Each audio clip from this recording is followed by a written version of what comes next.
know that the early morning explosion was a deliberate bomb being set off in our community. And the blast caused injuries and catastrophic damage to this very historic part of Nashville. Now, at the end of the day, I think all of us, I certainly have gone from relief that there were not more casualties, and that's an amazing thing that there were not, particularly when people begin to see the devastation on 2nd Avenue, to relief that there were not more casualties, to now anger and determination and resolve, and a resolve to rebuild and not to be deterred, and to bring whoever was responsible for this to justice. Now, I've spoken with Governor Lee, who is working with us to have a declaration of a civil emergency, both with the state and then for TEMA to work with FEMA to bring all possible resources to commit to rebuilding 2nd Avenue, to go forward, not being deterred by this. And I'm grateful to our state and our federal partners to help this important part of Nashville rebuild and come back. There are 41 at least separate businesses that are materially damaged by this blast. There will be others as we see the full extent of this, but already you can tell that it's going to need special help, special resources, and I'm grateful to the state partnering with us to commit to rebuilding 2nd. Now, and I want to stand with our downtown residents and our business owners for whom this was a terrible day, but we are, like Nashville has faced other challenges, particularly this year, we can rebuild and get back to normal. Now, as announced earlier, Metro is also establishing a curfew in the explosion impact area from 4:30 today until 4:30 p.m. this Sunday. Now, affected businesses, I would urge them to contact Krista Lapp at the Central Precinct, 862-8600, to be able to manage coming back to your facilities safely. But in the meantime, the curfew area is going to provide safety and security for businesses in this area. And I will go ahead and warn Nashville, it'll be some time before 2nd Avenue is back to normal. It is not going to be the 3 days of the curfew for 2nd Avenue itself. The curfew is going to go from 4th to the river, from James Robertson down to Broadway.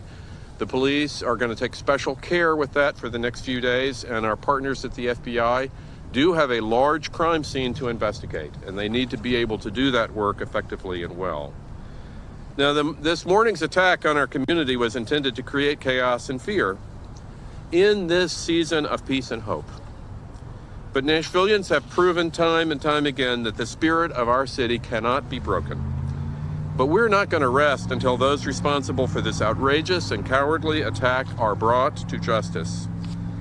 And the full force of the Metro Police and our partners with the FBI and the ATF are working together to make sure that we will get back to being the safe city that we are.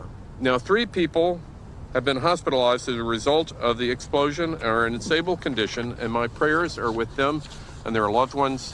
Tonight, I was able to visit with a 4-year-old girl this morning who had no injury and was saved. But let's just spend a moment in celebration of the 6 uniformed Metro Police officers from our Central Precinct who were at the scene at the time of the blast. These incredible heroes who ran to danger with uncertain outcomes ahead of them were responsible for so many injuries being saved. Now, I've spoken with Chief Drake, and I can report that the officers who were injured by this are recovering well. I would like Chief Drake to come and spend a little bit of valuing Officers Hosey, Llewellyn, Wells, Seapost, Topping, and Sergeant Miller, who took swift action and directed people away from danger to save lives, even at the time that their own lives would have been in peril. They are heroes, and I am grateful to them and all of Nashville's first responders. This is a year where we understand what first responders mean to our community time and time again, and unfortunately on Christmas Day you have another example of that. Now, several downtown residents whose homes were destroyed by the blast, and I am inspired by their resilience. And we have to draw inspiration from them as our city to be resilient once again and to get the resources to rebuild. And I'm grateful to the Red Cross, who's opened an aid shelter at the East Park Community Center for those who have been displaced. Now, with that, let me turn this over to the chief and answer questions. I think the message of today is we are going from relief now to resolve, to catch those folks and to rebuild our city. And one more challenge in Nashville's 2020, but we will get through it. And we're grateful to our first responders. And never, you see once again, these officers running into danger to help save lives and injury. It's inspiring. And again, the gratitude of our community goes to the chief's force. And with that, I'd like to turn it over to Chief Drake to comment a little bit more specifically about the heroism, the great heroism of our department. Thank you. Thank you, Mayor Cooper. As Mayor Cooper stated, these officers' acts of heroism is just tremendous. This morning, they received calls for shots fired. I had no idea what they were responding to.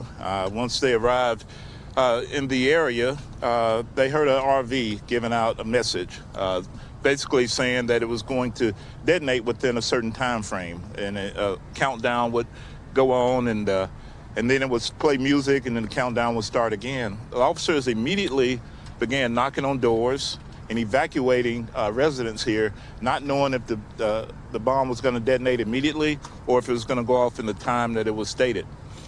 These officers didn't care about themselves. They didn't think about that. They cared about the citizens of Nashville. And they went in, and we'd be talking not about the debris that we have here, but also maybe potential people. So with that said, the officers saved lives today, and their heroism is to be noted. Sir, do you believe that either the Lyft headquarters or the AT&T data center might have been targets of this explosion? We don't know. The investigation is continuing. We don't know the motive at this time, but we're following up on all available leads. Is there any timing, Chief, at all, why this happened Christmas morning? Anything that leads you to believe that this day was chosen in particular for this to happen? We don't have anything at this time. We're following up on every lead that we can. Why Christmas morning? We have no idea. It was a total surprise. In fact, when I was briefed this morning, I thought maybe it was going to be a propane explosion from an RV, and it turned out to be an intentional act. But we're going to follow up on every lead. We're following up on tips that come in now, and so we'll continue our investigative efforts. Have you found human remains in the debris? We have found tissue that we believe could be remains, and we'll just have that examined, and then we'll be able to let you know from that point. Can you speak to where those were found? Oh, I'm sorry. Yes, can you speak to where that was found? I can't hear you. Can you speak to where that was found, if it's believed that it might be someone who's inside the RV?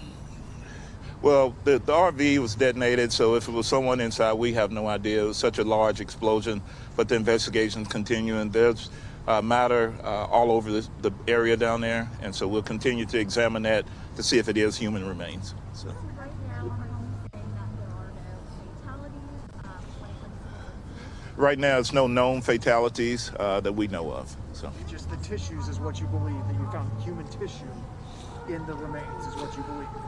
We believe. Could be, but to be for certain, we have to examine it. And once we know for sure, and then we'll let everyone know. But we're investigating it. Have you received any information of threats leading up to the city in the coming days? Anything to lead you to believe that this was something that was coming? We have not received any threats whatsoever. It was total surprise. As I said, when I got the call this morning, I thought it was going to be a camper. Someone was trying to keep warm. It was a gas leak, and it was an explosion. As I got more updates, that's when I found out it was intentional. So we had no pre-warnings at all. What do you make of the timing of this, being that there are no people out on the street at 6 in the morning, and that it happened with the announcement playing in advance? Yeah, I don't want to speculate, but you would think that this person didn't want to harm people, that maybe just wanted to destroy, but we're not sure until we, get further into the investigation. Chief, can you talk about the 911 impact by this? Obviously, several cities have had their 911 systems knocked out because of this. Do you think that was the relation here? Was the intention to knock out 911 services? We're not sure right now. We're following up on that. We're aware we did have some services go down. We did have AT&T go down for just a little while, but that's back up now. So to say anything more would be speculation. So. I'm actually going to ask for that to be a last question for Chief. For just now, we're going to ask Chief Swan from Metro Fire to come and give an update. Okay, thank you.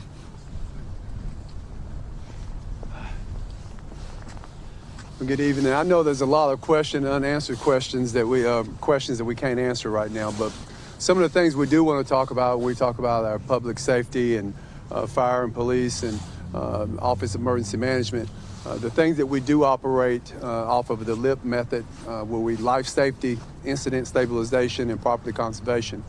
And so currently right now we know we've done a sweep of all the buildings to try to make sure that we cleared, that there is no personnel that are in the buildings, and we've done all the hazmat sweep and all the things that you would imagine if it's a dirty bomb or something of this nature. Now we have our urban search and rescue teams in, that way that we can shore up the buildings. We got our instructional engineers there to make sure that, again, that the buildings are sound enough to actually be able to enter in and out of them. So again, it's a lot of moving parts, and I know there's a lot of questions that we're trying to answer, but at this point, it's just so many moving parts. So again, we just want to take our hats off to all the first responders and all the job that has been done in the city, and especially right now with the infrastructure in the situation it is, all the partners that we have in local, federal, working together to make sure that, as the mayor said, we're a resilient city and we'll keep moving. Thank you. That's a great question, and we're working on that because the way units are designed, and we're trying to get an accurate head count. What I can tell everyone, the Red Cross is partnered with us, and we have MTA or REGO buses set up throughout the city. So if there's anybody that's displaced, we'll take them to the East Park Community Center, and from there, we'll make sure that they have a place to stay for tonight or for as long as needed. Hundreds? Say hundreds? Like I will say many people that may be displaced. I'm sorry, I don't want to put a number to it, but we know that there are people that are displaced. Chief, can you speak to the structural integrity of the buildings downtown? And given the explosion, is that part of the reason why there's a curfew for the next few days to make in case anything collapses? Absolutely. So at the Office of Emergency Management, when we try to look at the overall view of the city and making sure that everything is safe and working together, we know we had one building collapse due to the explosion and due to the age of the other buildings, and then we had water was being actually displayed throughout the buildings, and with the cold weather, we thank the water department as well, making sure that they've got the water shut off, but still the integrity of those buildings are in question, so we're trying to make sure that we do have everybody in place and safety for all personnel. Chief, can you tell us real quick what building that was? What building was that collapsed? I don't have that address. I'm sorry. Do you know if a business was inside, residential, or anything? Yeah, it was a building that actually housed across from the explosion, which above it was residential above. So I can't really give you that. I'm sorry. All right, guys, yeah, that's going to be our last question for this evening. I want to thank you guys for coming out. We will be in touch with you with regular updates. Again, thank you to Mayor Cooper, to Chief Swan, and Chief Drake for being here, and especially to those officers that we are so grateful for this evening. You'll hear from us again. All right, thank you.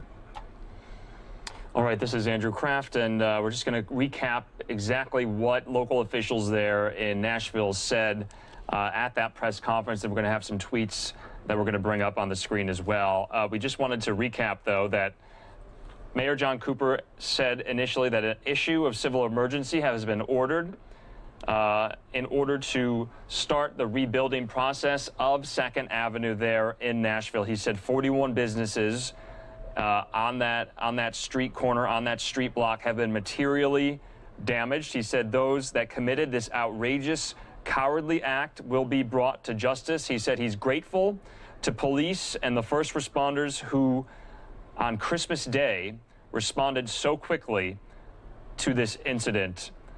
He said the city of Nashville has been through so much this year in 2020, much like the rest of the nation, and said they're going to turn their relief right now that no one was killed in this terrible explosion. They're going to turn their relief into resolve and start the rebuilding process there in downtown Nashville. Now, the police chief, Chief Drake there of the Metro Nashville Police Department, said that they still do not have a motive and they still do not know if someone was inside that RV. And we have a picture of the RV. Remember, we showed you that from earlier.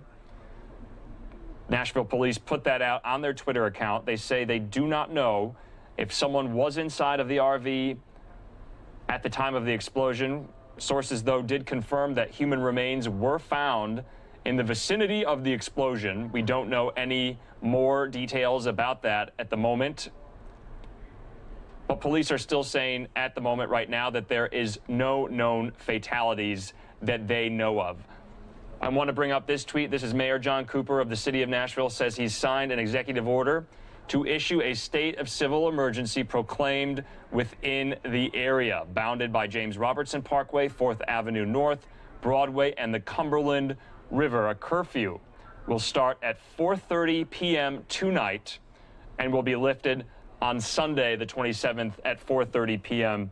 as well. So a curfew for residents of Nashville in that area of the impact zone of the explosion. We heard from Chief of Police Drake there that one building collapsed, completely collapsed, and that the structural integrity of surrounding buildings has been called into question. They said a number of Nashville residents have been displaced by this explosion, meaning that they cannot go back to their homes or their apartments, and that the Red Cross is assisting with those efforts right now to find those residents of Nashville somewhere to stay tonight and the succeeding days going forward. You know, the chief of police also said that there was essentially, remember, we were reporting to you as well, that the RV had a audio recording, some type of warning to residents before the detonation to evacuate, to get out of the way, essentially. And so with that news, Chief Drake said that the police department itself and police officials in the days prior to this got no pre-warnings of this at all. They said this incident was intentional. And we're going to go back now to more of our holiday coverage. But right now, that is all we are learning. Not much new information there from the city of Nashville and residents there and state and local officials. Right now, though, the main takeaways from that, a curfew is in place. Some 40 buildings have been materially damaged. One building has collapsed. And many Nashville residents tonight on this Christmas Day have been displaced from their homes because of this senseless act. Just want to leave you right now with the words from Mayor John Cooper, who said that anyone who committed this outrageous, cowardly act will be brought to justice. And we'll be monitoring more developments here throughout this Christmas Day on NewsNOW from Fox. It's about 4:30 local time here in Phoenix, Arizona, 5:30 there in Nashville, Tennessee. I want to thank you for watching. We're going to take a quick commercial break, and then we're going to get back into the great